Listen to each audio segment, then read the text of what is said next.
I'm so proud that A Dog's Life is now sponsored and powered by Antinol. I've given green-lipped muscle to my fur family for over 15 years as part of the precautionary principle as learnt with the College of Integrated Veterinary Therapies. I switched to Antinol's Joint Care Pro a year ago, being so interested in its unique oil-based capsules, especially for Mr. Binks. He's taken green-lip muscle since I rehomed him, aged 2, 11 years ago, to support his long-term joint health, as green-lip muscle is species appropriate and bioavailable. Antinol is backed by 25 years of scientific research. Each 50 milligram capsule simply contains its patented active ingredient, PSCO-524. This is extracted from green-lip muscle. This is the highly concentrated oil that's ethically extracted and contains all known omega-3s, including ETA, EPA, and DHA. Mr. Binks's stride is strong. He's active and happy. His coat is like a mirror, reflecting a healthy metabolism that's supported by this powerhouse of omega-3. So go to Antinol's website today and grab your 10% discount simply using my code AnnaWebb.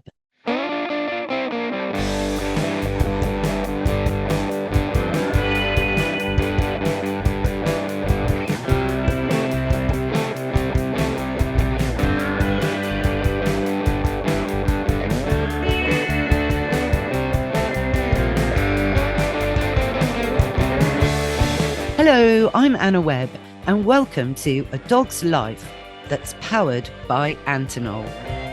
On today's show, we're talking to Tyler Whitnall, who is a conservationist and zookeeper, all about Hertfordshire Zoo.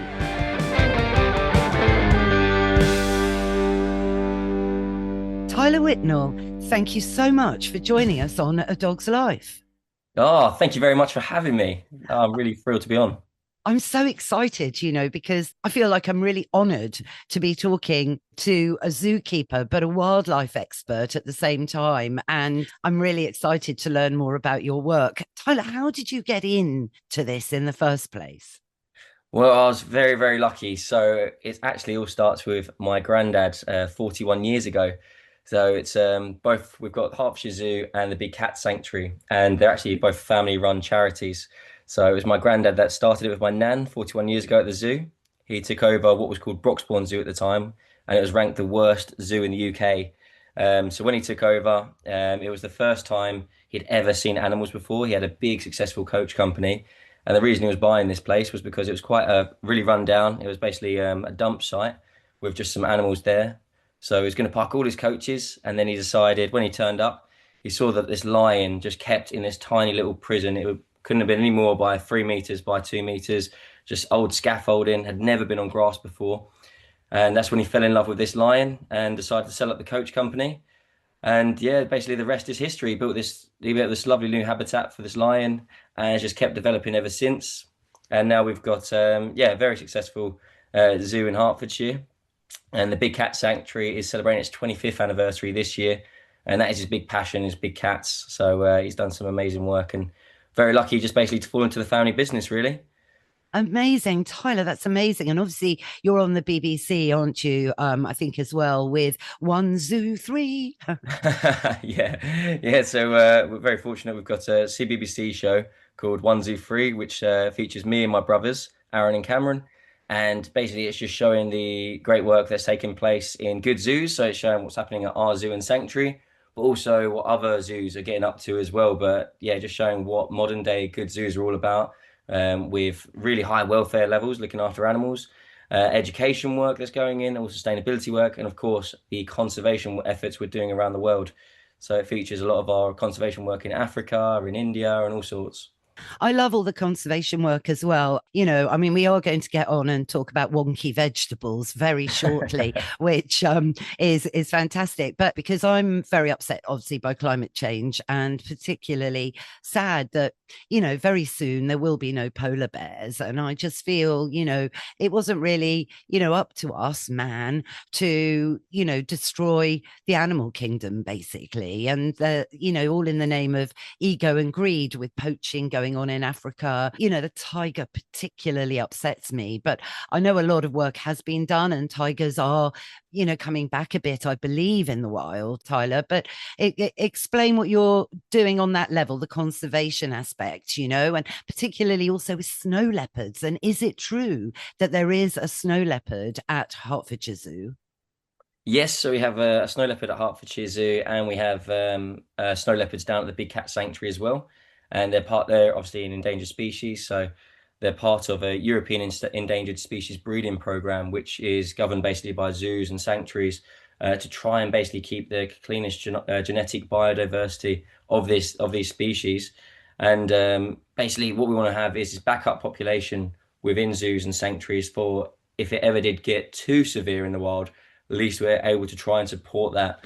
But what these guys are doing for their wild counterparts in the wild in terms of raising awareness and just highlighting kind of the effects on what is taking place in the wild is really valuable. Yeah, I mean, there are charities that supply Malinois dogs to go out with the rangers to see off any poachers. We've actually done a podcast about that, which, I think is great and a way of actually helping educate the local communities out, say, in Africa about dogs and their greatness, of course, as well in the world, as helping to save, I think it is the white rhino in particular, which is ridiculous in a way that we've had to step to these levels and that people are still being so awful with elephants and their ivory and so on. And yeah, it's a big picture, isn't it, Tyler? Oh, certainly. And yeah, from the dog's perspective, in terms of what they are doing for conservation, they're probably one of the most important aspects of that. So we've worked hands-on with the anti-patrol units over in Africa. We were actually given we wasn't allowed to know where their facilities were until a couple hours beforehand, and we're only given coordinates which we had to delete when we got there because obviously these guys are trying to stop anything from anti-poaching or the illegal wildlife trade aspect of it, any illegal contraband, whether that's drugs or wildlife or arms and that side of it. So when we got there, these guys had to be really protected. So there is no one from that side of it that will come and harm them. But what they're doing on the ground is incredible. And yeah, without those dogs, things would be a lot worse for sure. That's so interesting. Yeah, I mean, man's best friend and all of that. But let's segue back to Hertfordshire. Obviously, the heat affects dogs a lot, it affects domestic cats. It amazes me that, your big cats really are affected because they are desert animals at the end of the day. But the heat, particularly of late, how have you been finding that up at the zoo? Yeah, definitely. So the heat definitely has its effects on some of the animals. So we make sure that, our team are really on top of the enrichment side of it. So in a lot of our cat habitats, we have large basking pools so they can cool off in that. But we do things like blood ice lollies, which is really great fun for them. They can be these huge boomer ball size ice lollies for some of the big cats. And I know we've done it with our tigers before, where they've spent a good few days just enjoying one of these blood ice lollies in temperatures like this. Sometimes we freeze down some large mats and then put them out so they can, enjoy laying on those. So yeah, we try and do as much as we can just to try and keep them as cool as possible in these rising temperatures. But as you said, lions, for example, they're used to, the heat's something they're used to. And what they'll do, they'll just find some nice shady spots and they'll just enjoy a good old sleep throughout the day. Yes, yes. But I guess some of the animals, are more acclimatized to colder temperatures. So I know you've got penguins up there. I mean, they must feel a bit weird in a heat wave. So our penguins are actually the African penguins. So these guys are very much used to hot temperatures. That's what they're acclimatized for, is actually the hotter conditions. So the penguins we have at the zoo are called African penguins. These guys are sadly critically endangered, and there's roughly only about 10,000 breeding pairs left in the wild, which is yeah, criminally low really. And they're having all these different effects taking place in the wild. But so we've partnered with a charity called Sankop over there, who are doing some fantastic work to try and protect these guys. But yeah, back at the zoo, the weather is the heat is definitely their friend more than anything else. Oh, well, I'm glad to hear that because I was a bit worried, they might have been, the big penguins. What are they called? The king penguins. King penguins, yeah, yeah, yeah. Yeah, because they're, of course, because the Arctic's disappearing, they're in threat, aren't they, of extinction, which is, I just feel it's so sad. But how has Ocado stepped in and really, I was having read, the press release that got you on to be on here right now, I'm like, you know what? Yay, Ocado. Explain why. Yeah, it's fantastic. So we've had a 15-year partnership with Ocado where they've been donating any food surplus basically to the zoo in order to help us feed over 50 different species of animals over the years. So the surplus food is still very high quality. It's because we only give our animals the best quality food. It's basically just damaged or bruised items that basically, or returned items that from customers that just don't go basically on the shelves and are then surplus, so they're able to then donate them to the actual zoo itself. So we've been very lucky over the 15 years, and we've worked out that it roughly saves us around £30,000 a year on feeding costs for our animals. And so you think over 15 years, that's around £450,000. And with that, basically that surplus funds then for the zoo, it means then we've been able to reinvest that into whether that's our different conservation projects or into habitat improvements to ensure the welfare standards are up to the highest standards we can possibly make them. Oh, that's fantastic. So I guess you must have a lot of animals. I mean, obviously your big cats, which I love. I do believe that my stray feral tomcat who lives with me now, I believe he channels his inner leopard every day. They're obviously meat eaters, aren't they, Tyler? Does Ocado chip in with their meat? Because that must cost an utter fortune to feed a tiger. Don't chip in with the meat. It's purely vegetables and fruit at the moment, but it does cost a lot to feed big cats. But we have to, once again, it's all done, managed very well through different partners to try and once again make sure there's high enough standard in the food. It goes through numerous checks to make sure that there's no issues with it before it's then been fed out to the big cats. But with all the fruit and veg we get donated by Ocado, that's going out to animals such as our sun bears, our meerkats, you got our camels, capybara, and so much more. And it's great to see some of the animals have different favorite fruits and vegetables as well. Yeah, I bet watermelon. Watermelon's a great fan of mine. I actually give it to my dogs in the heat, and it's a fabulous fruit. There is something extremely, apart from lots of water, I think it's potassium that's also in watermelon. Is a watermelon a favorite at all with any of them? It's definitely a favorite of mine. But yeah, with the animals as well. Yeah, they go. They absolutely love watermelon. So seeing our tapirs absolutely just chomp through it to bits. Once again, the sun bears, whether that's watermelon or honeydew melon, they just tear it to pieces. And it's great with actually watching the sun bears because what they do is they lay on their back and they kind of roll backwards and forwards with this melon in their hands, just going to town on it and having a great time. Amazing. So what they have a whole round one, do they? And they just like use their big teeth and claws to rip it apart. Yes, exactly. These guys have some huge claws. They got this massive tongue as well. It's about 30 centimeters in length. And yeah, they just have a fantastic time with that. And then what we also have is other animals have different favorites as well. So our lemurs, for example, they absolutely love sweet potatoes. So what we do, we boil it up and make it a bit softer for them. And yeah, that's definitely their favorite treat for sure. And then our capybaras. They love sweet corn. They absolutely crave that stuff. So yeah, it's great to see them all have unique favorites. Yeah, no, brilliant. That must also help with training. I mean, I don't know, obviously enrichment must be big for you up there, and do you try and train some of these animals? I mean, not in a circus kind of way. I don't mean it like that, but just from an interaction, trust building kind of way. Yeah, definitely. The team work really hard in trying to basically manage these species in terms of having to move them around the habitats so they can work safely with the animals, but also things like health checks. The last thing you want to do is anesthetize an animal, so that we have to knock it out before we can do an operation. Sometimes what we do is we like to try and train them to come over, and they get used to the vets. They get used to having to take whether that's blood draws from them or having to provide different medications as well. So they feel a lot more comfortable, and it's a lot safer for both the animal and the keeper as well. Yes, no, 100%. And it's all part of it, isn't it? Because animals, I know you will believe, are sentient creatures, of course. And they must love it up at the zoo, though. They must love do you think they love the attention from the visitors? Yeah, do you know what, the best way to kind of explain this is through what happened in COVID was, there was suddenly no one walking around the zoo anymore because obviously everyone was in lockdown. And just seeing how I guess the mentalities and the different patterns shift within the species and how they're just looking for certain people to be able to interact with, because actually interacting with people is a great form of enrichment to see the different behaviors and movements, because a lot of these animals are quite social. So yeah, it was quite interesting to see the difference there.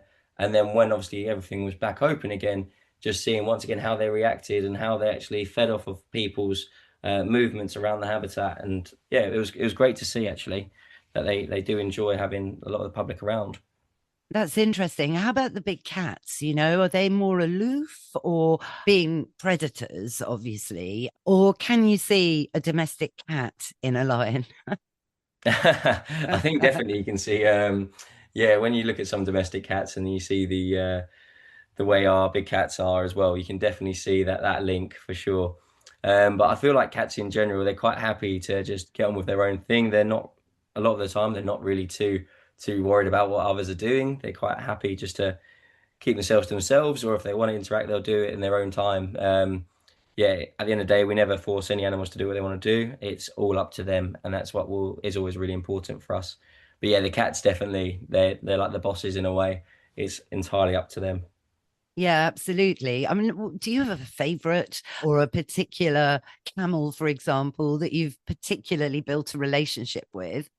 Yeah, for sure. Well, my favorites animals at the zoo at the moment are our tapirs. I love them to pieces. The way they are is kind of like a big dog in a way. So when you're going in there with them, we do a feed experience with our tapirs, but they love a good scratch. So we'll scratch them under the chin. They like to lean into it, and then you like to scratch them on their backs or lower bum. And once again, they start to roll over like a big dog in a way, and they really enjoy that, which is great fun. But my favorite animal, the one I had a good relationship with growing up, was a tiger called Rocky, who Oh, sadly no longer with us, but is actually a tiger that my granddad rescued as a cub from a circus and then brought over and yeah, was able to hand rear, and everyone within the zoo and the local community knew who Rocky was, and he was the most gentle big cat you'd ever meet in your life, and an amazing personality. So he was a very special one.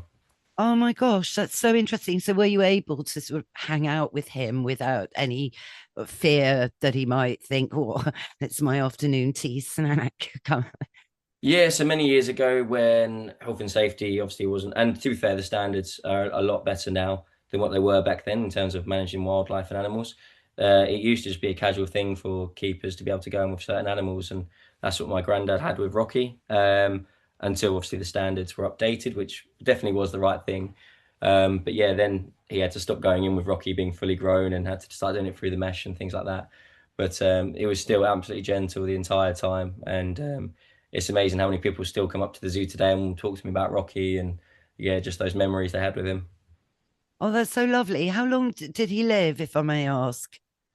Rocky was 20, I believe. Really? Gosh. Yes, you see, that's so interesting. But, even a domestic cat, or not even, but that can live till they're 20. They're much longer lived, than dogs. But oh gosh, I really wasn't expecting that answer, but that's tremendous. So he had a really long life. Did he have any babies? He didn't have any cubs. No, he didn't have any cubs, but he was just an amazing ambassador species. He where there was other rescues at times that would come into the zoo, he would often partner with them because he was so big, so no one was going to dominate him really, but he was just very calm, so he would really get them comfortable in the new environment and that kind of thing. So he was, yeah, he was lovely. That's interesting. You see, with my dog behavior head on, you've touched on something there. Of course, that every tiger will be a complete individual. So there will be, I'm sure, hyper tigers, Yeah. bossy tigers, calm tigers, really relaxed tigers. And you must see that a lot in all the species, different personality traits exhibited in anything from, I know you've got domestic goats there, for example, and goats can be tricky, can't they? A billy goat can be quite a handful, but it's the different animal personalities that must be reflected through the whole animal kingdom up there, right? Oh, exactly. Yeah, it is funny seeing the different personalities between the various cats, but also all the animals, to be honest with you. But even just seeing their favorites as well, because I feel like the animals will all have different favorites in terms of the keeper team as well. For example, one of our tigers did not like anyone who had a beard and had a big hat on. They just wouldn't, they refused to kind of go near him or was a bit aggressive to them, but then was calm with a lot of others. Um, and we have that with one of our Gibbons Ethan. He's completely obsessed with blonde females. That is his thing Right. completely. Okay. And it's just interesting to see how they react to different people as well. So they have these unique personalities, but they also have favorites in terms of people they work with too. That's so interesting. Gosh, so Ethan, yes, you're probably like me and my Joe Good, who you were on the BBC with the other evening. As you know, we're both blonde, so yes, maybe Ethan is our answer. Who knows? Yeah, you'll have to come up with the Zoom. We'll have a look. We'll see.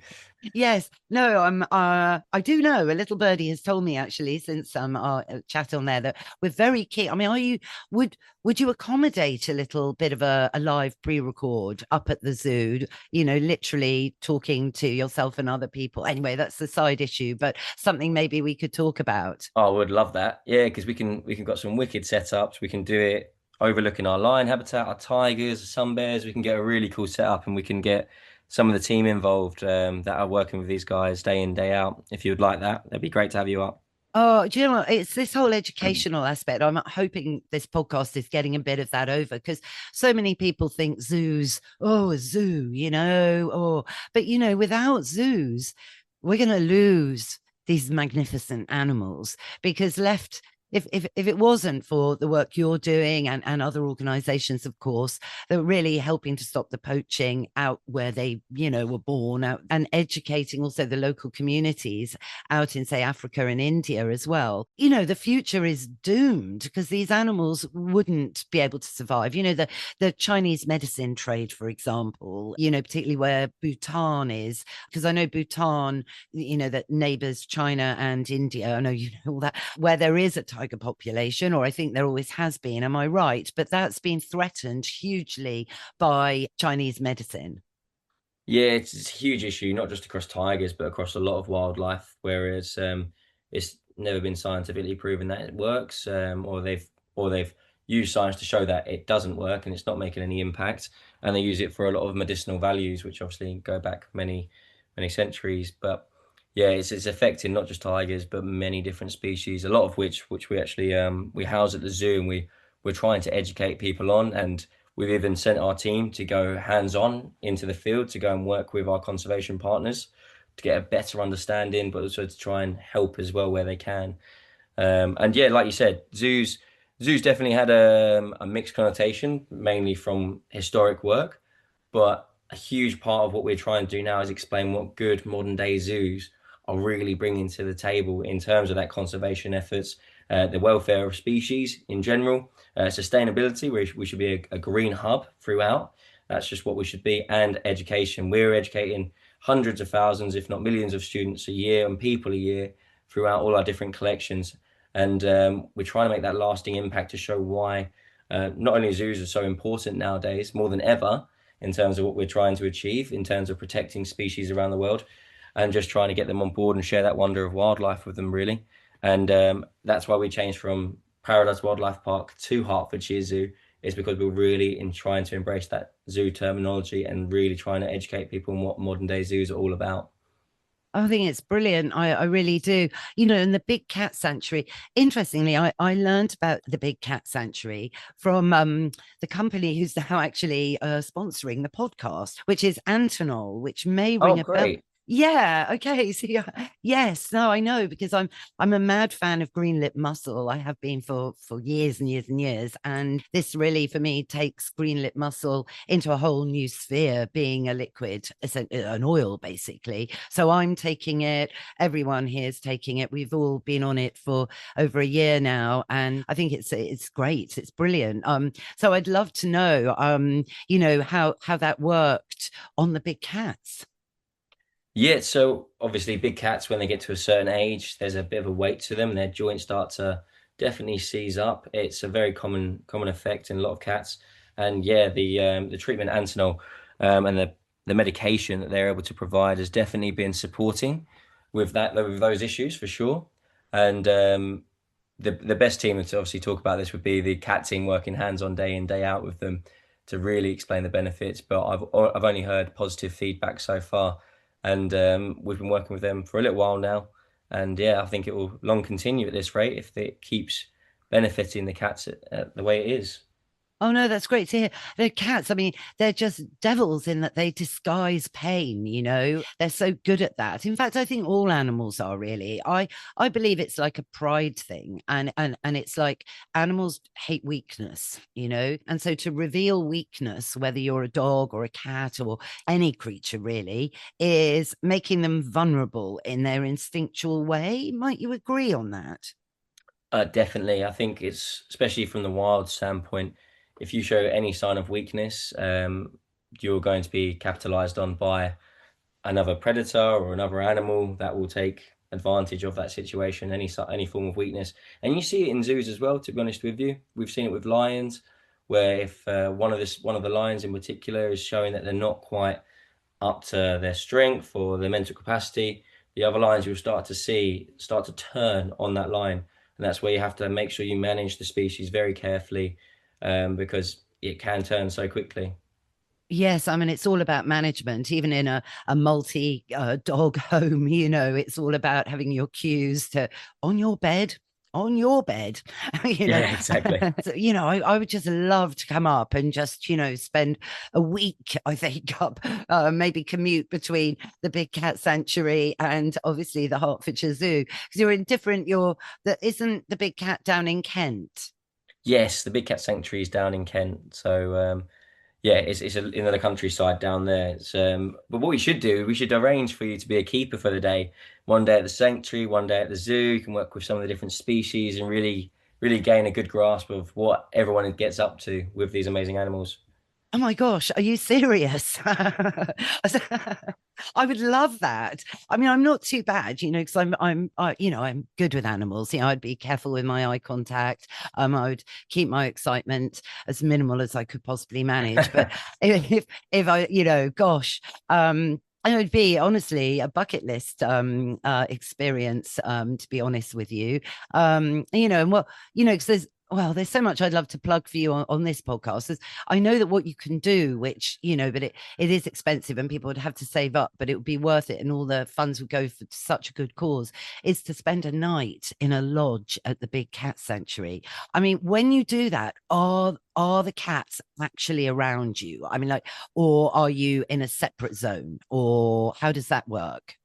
So you're in a slightly separate zone. It's not, you're only what 10 meters away from a lion habitat, but it's in a slightly secluded private area because we in the day we may have some tours going on, so you always felt separate and private in the lodge experience. But it's pretty remarkable. You can have breakfast overlooking the lions. You get a personalized tour, getting to meet some of the big cats that we have on show at the sanctuary. And it's just very tranquil. Most days we only have around no more than 30 people there, so it feels very private and secluded and very peaceful for a lot of these cats. Yeah, yeah, yeah. Oh, gosh, that's so good because you know, they are amazing creatures. And, you know, if you've got a black panther, you know, I'm sure they don't want to be sort of, you know, goggled at really, or, you know, it's about respect.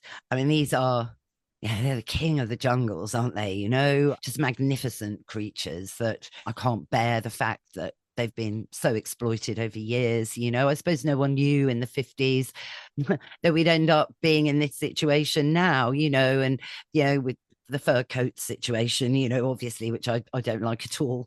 Yeah, I suppose it was all different then, and times have changed. Yeah, it's all about awareness and education, isn't it, really? And trying to communicate kind of what the negative effects were back then, always consistently trying to improve things. So where we've just released the new zoo standards as of the last couple of weeks, it's going to take everything to a whole new level again. And it's the same with all the issues being faced in the wild. Social media has helped gain a lot of awareness on these threats.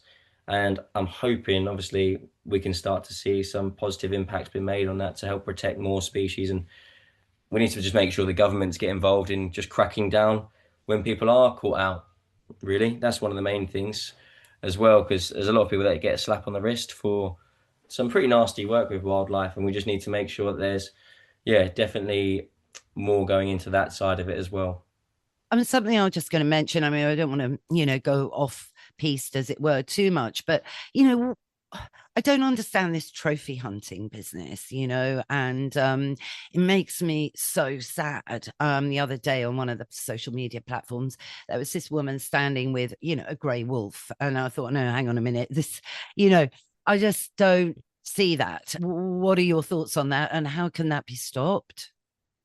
Yeah, I'm definitely not for trophy hunting. I don't understand. I've never understood the point of yeah, killing animals, obviously, for fun, for sport. Um, it's I, they have their point in terms of we're getting huge funds for species that aren't threatened, but it's still, it doesn't make sense to me either way about killing an animal just for the fun of it. But the way it needs to be stopped is just through government once again. It's making these law changes. And yeah, it's from the top in that respect. It's not going to be done just from, sadly, just ourselves. It needs to be coming from the senior people as part of those countries or areas. Yes, yes. Look, thank you so much. Where we'll have all the links in the show notes, but you must need funds or sponsoring an animal. I saw on your website, you can sponsor the snow leopards, in fact, all the animals. Which out of all the animals would you like people to sponsor the most? Whichever ones they are the most passionate about. We're giving, we're supporting numerous different projects around the world.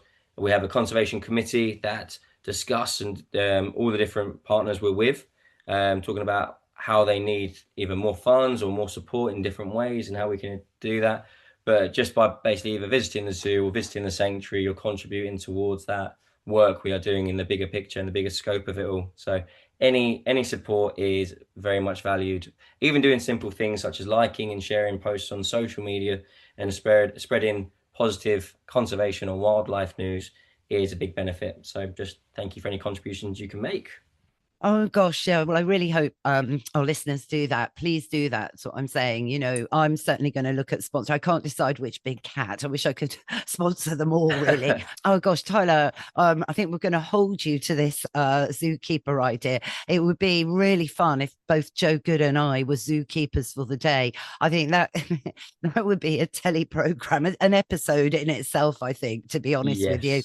And it would be, I know we'd both be massively honored, especially, again, the big cat sanctuary. That's something as well I think it's really, really necessary at the moment. And I'd love to find out more about that. Maybe we should do another podcast just about that. Up to you entirely. But thank you so much for joining us today. And also a big shout out again to Ocado for being so generous. And I think that's fantastic. No, thank you so much for having me. And yeah, it'd be great to have you guys down at both sites and to do a feature on the Big Cat Sanctuary and the lion rescue work they've just done would be amazing. So yeah, thank you very much. That's our show. I hope you all enjoyed it. If you did, go on, rate and review the show wherever you tune into your podcasts. It really makes a difference. Thanks, of course, to Tyler Whitnall for joining us today, and all the links to the Hertfordshire Zoo are in the show notes. Thanks again to Antinol for sponsoring A Dog's Life. And if you'd like 10% off your first order, just tap in Webb. And why don't you subscribe? Because it's free, and that way you'll never miss another show. Bye for now.